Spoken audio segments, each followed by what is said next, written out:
Andy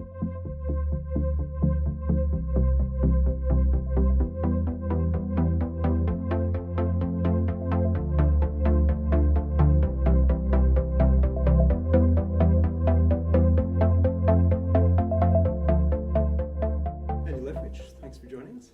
Thanks for having me. You started playing fiddle in the most wonderful way with your father. Yes, sir. What are your memories of that? Well, I remember, my dad coming home one day with a fiddle that he had bought at a pawn shop. I think he'd maybe paid $50 for it, and he had started scratching around on it, trying to play it himself, and he played some guitar. And so after he gave up, after 30 minutes of giving up trying to play it, he put it in my hands, and I just haven't let go of it since. I was 6 years old, and that's how I started playing. Just after he saw that I, took to it and enjoyed it, took me to a fella in Springfield, Tennessee. His name is Marlon Rode, and so we started taking lessons from Marlon, and once a week, and he would always give me a curriculum to practice throughout the week, and I just grew and grew and loved it even more. So how did you then get into playing mandolin? So I met a kid that was my age at a festival that was also a fiddle player. He was a good fiddle player, and he was also playing mandolin. And that just impressed me that he could play more than one instrument. And so I asked him, I said, how hard is the mandolin to play? And he said, well, it's the same as the left hand of the fiddle. The scale is exactly the same on the left hand. The only thing you have to get used to is the picking part. So my father had bought a mandolin for my sister, and she didn't quite take to the music thing. So as soon as we got home, I started picking up that mandolin, and all the fiddle tunes that I'd learned and all the exercises that I'd worked on with fiddle, I just added to the mandolin.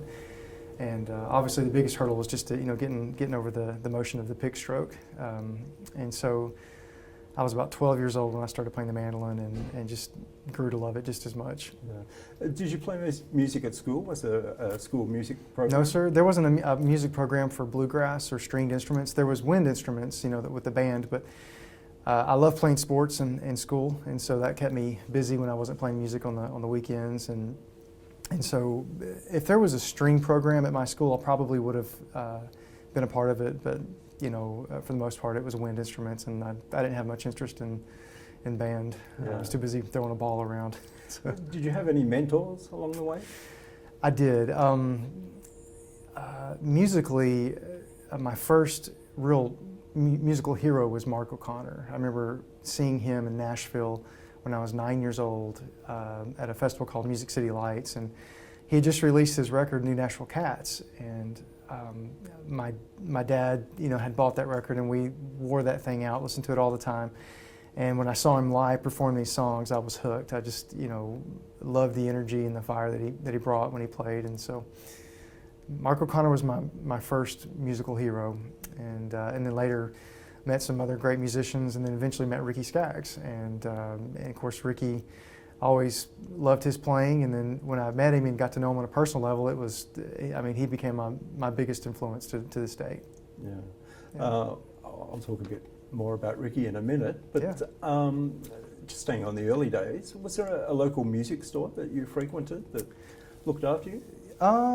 We had yes, sir. There was a local music store in White House, Tennessee, where I grew up, and we would go every Saturday afternoon and pick and meet folks that would come in, and if we weren't at a bluegrass festival somewhere or a fiddle contest, we were usually there playing there in White House, Tennessee. I can't actually remember the name of the store, but it was a cool little mom and pop store that we would go in every Saturday. Just getting back to Ricky, he asked you to join the band on stage in front of people. Yes, sir. Tell me about that experience. It was quite the experience. I'll never forget it. When I originally went up to, it was in Lexington, Kentucky, and when I originally went up there with him that day, I was just under the impression to bring my fiddle along, and we'll play a few songs during sound check, and Ricky can hear me play, and I'll meet the guys and just see how it goes. Well, after a few songs at sound check, Ricky asked if I would like to play the show with him that night. He gave me a handful of songs I could play on that I was familiar with, and of course I was stoked about that, just to get to play a show with Ricky Skaggs. And so after the final song, we walked off stage and they called us back for an encore. And so as we're gearing up to play Get Up John for the encore, Ricky just looked at me and on stage in front of everybody. He said, "Ange," he said, "what are you doing for the next couple of years?" And he stuck out his hand to shake my hand, and just invited me to be a part of Kentucky Thunder that night on stage in front of probably 1,000 people, I think. And so, of course, the crowd erupted. And when we got back on the bus later that night, I wanted to be sure it wasn't just something he was doing just to get a rise out of the audience. So, I wanted to make sure that he was serious. And he said the greatest thing to me. He said, "Yes." He said, "We'd love for you to come be part of the band." And he said, "I've been praying for you."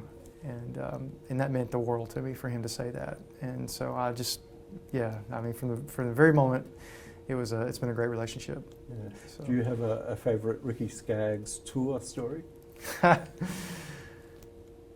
Well, I've got tons of stories. It'd be hard to narrow one down. Mr. Doyle Dykes, I'm here at NAMM playing with Doyle, and we were talking about this last night. One of the things I always got a rise out of was seeing folks' reaction whenever we walked into a restaurant somewhere and they would see Ricky and they would, get the eyeball and try to figure out if that's really him or not. There was a lady that came over to our table right after we had sat down, and we saw her coming from a mile away, and she looked at Ricky, and she was very brash and not shy at all. She said, "You've got to be Ricky Skaggs' brother." And Ricky just looked at her and never cracked a smile, never broke character, and he just said, "No, ma'am, I'm not Ricky Skaggs' brother." And so the lady wouldn't let it go, and she said, I think you're lying to me. I'm convinced that you're his brother. You look just like Ricky Skaggs. Has anyone ever told you that?" And he says, "No, ma'am." He said, "I'm not his brother." And she wouldn't let it go. So after a few minutes of that, she came back to the table, and same deal. And he just said, I'm not his brother." And well, anyway, long story short, we get done with our meal, we go to leave, and she looks at him one more time. She says, "I know you're Ricky Skaggs' brother. You're lying to me." He says, "Ma'am, I am not lying to you. I am not his brother." And she never figured it out. And so we left the restaurant just laughing over that. But, I think for the most part, as far as the musical side of things with Ricky, my favorite moments with him on the road was seeing how each night he brought a fire and an enthusiasm to his music every single night we played. There was never a dull night. Obviously as a musician, you go through lulls. You go through times that are really inspiring, and other times it's tough. But playing with Ricky, it was always exciting. There was never a dull moment on stage, and he would play some lick that would inspire me to play something, and I would play something to inspire him to play something, and there was that chemistry and that where you feed off one another on stage. That was just so much fun. I looked forward to that every night, and so that was my favorite moments, was playing music with Ricky, and also the rest of the band. Cody Kilby on guitar, and Jim Mills on banjo, and Mark Fain on bass. Darren Vincent was playing guitar with us at the time, and hearing Paul Brewster sing with him, and Darren, it was a really great band. And I was very, very honored to get to pick those guys every night. And so those were my favorite moments. Yeah. So. What's the most meaningful aspect of playing music for you? Is it playing with other people, playing in front of an audience, recording? Yeah, that's a great question. Well, when I was growing up, I couldn't wait to play with the next guy. I couldn't wait to go. I would see a musician that was really good. I want to go play music with that guy. So I would gravitate toward the musicians that were better than me, that knew something different that I'd not learned yet. And so that was the driving force for me, is that I wanted to learn, and I wanted to know how to play a song that I maybe had not heard yet. And as you grow and kind of, I guess, go through the ranks, sort of say, you meet great folks, great musicians. And then it sort of becomes, hey, what can we do with music? Now that you've established yourself, or you've established your instrument, the thing that drives me now these days is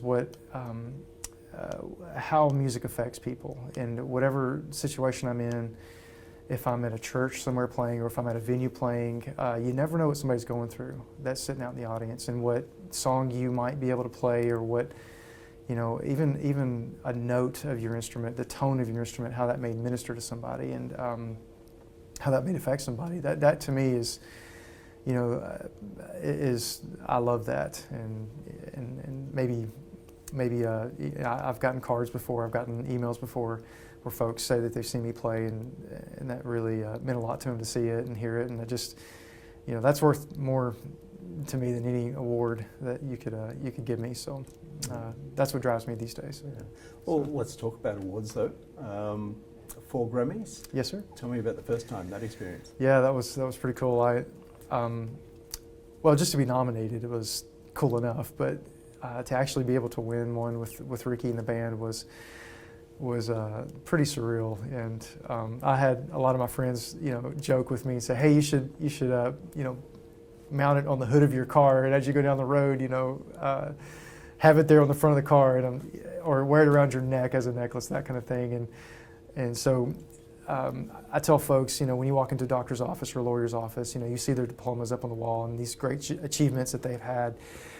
Well, in music, that's our diplomas, that's our tokens of achievement, and so I don't take it lightly. I'm very fortunate to have those awards. Yeah. So, Tell me about your main instruments and the stories behind them. So the violin I play is a French-made violin from Paris, France. It was built in 1879 by a father and a son team. The father's name was Colin Mazin, and they built in the late 1800s, early 1900s, just a great copy of a Maggini, and Maggini was known for his, the smooth mid-range that he had, and just a nice depth of a sound to the instrument. It wasn't so much as a very high-pitched, piercing, violin that you would hear played at a symphony like a Stradivarius, but it was, I love that sound for recording, because when you're in a studio, things are drastically different than they are when you're playing live. You don't necessarily need the most powerful instrument in the studio, but you need an instrument that is evenly balanced through the whole fingerboard of the instrument. And this is one of those violins that I found that really work well for what I do. Being in Nashville, being a studio musician, it just seems to sit well on a track, and I have really good success or good luck with that fiddle, sounding in the studio. I really am thankful for that particular violin. The other violin I play is a 5-string violin made by John Silikowski, and John lives in Indiana, and he's very famous for his 5-string violins. A viola is just a little bit bigger, so it would throw off my pitch when I try to play a viola. But the 5-string, it's the same scale length of a normal fiddle, so I can play that and not worry about readjusting my left hand, and still get the same low C string as a viola. And so I enjoy those two instruments.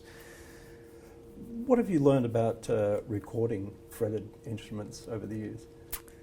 Oh man, they're never in tune. At least with the fiddle, you can slide up or slide down, if you're out of tune. But no, we spend thousands and thousands of dollars on our instruments, and a lot of folks don't know really the difference between a $1,500 mandolin versus a $25,000 mandolin.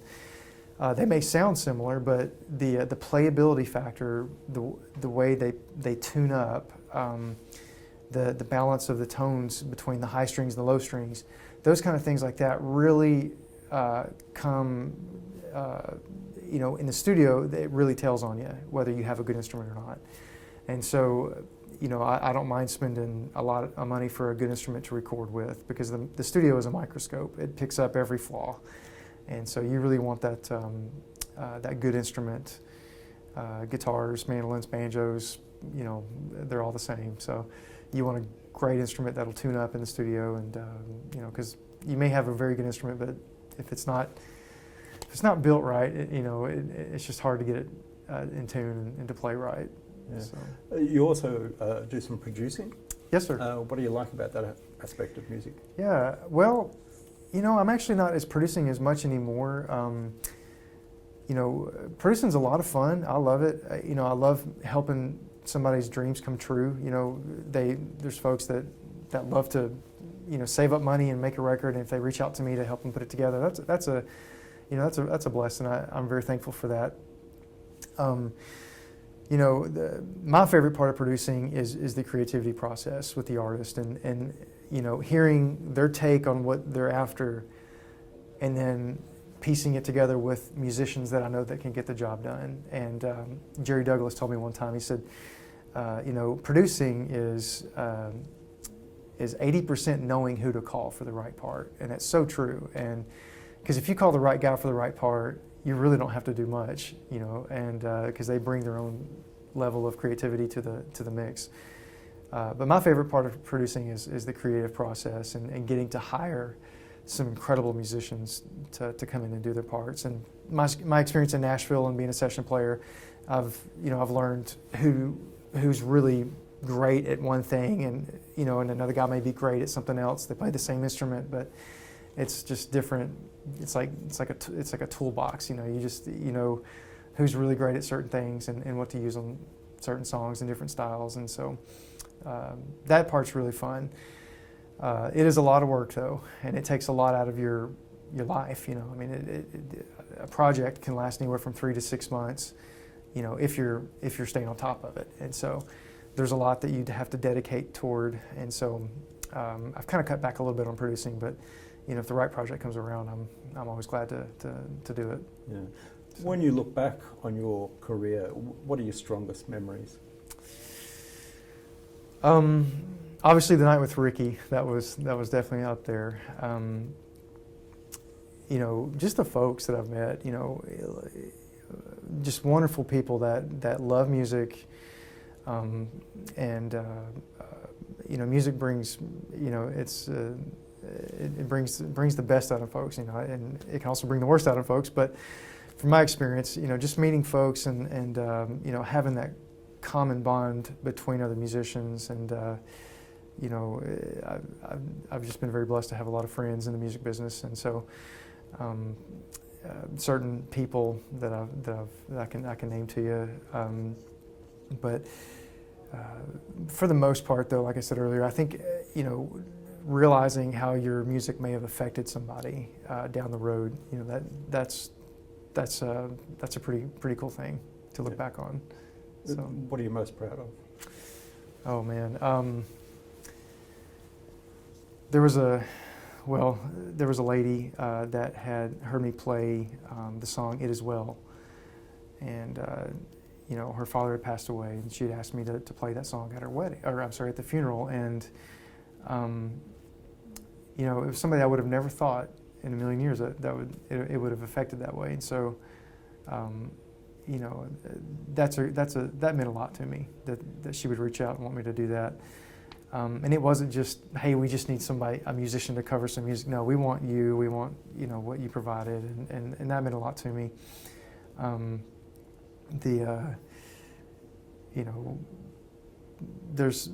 There's certain shows that I've done with Ricky that kind of stick out, that were a lot of fun. That just we were all clicking, and it just really was special. Better than most. And so there was a trip in Switzerland that we took. We flew all the way to Switzerland to play a 45-minute set. And by the time we got to the stage, we were all just ready to go. We wanted to pick. We were tired of traveling. We were tired of airplanes and buses, and we were ready to go. And I remember, especially that night, it was amazing to play music there. We did some really fun shows with Bruce Hornsby. That was a really great musical experience. But yeah, I think the thing I'm probably the most proud of is just meeting folks and hearing how I may have the music that I've played may have affected them, and that means the world to me, in a positive way, hopefully. So, yeah. Andy Leftwich, thanks for your time. Amen. Thank you. Appreciate it. Cool.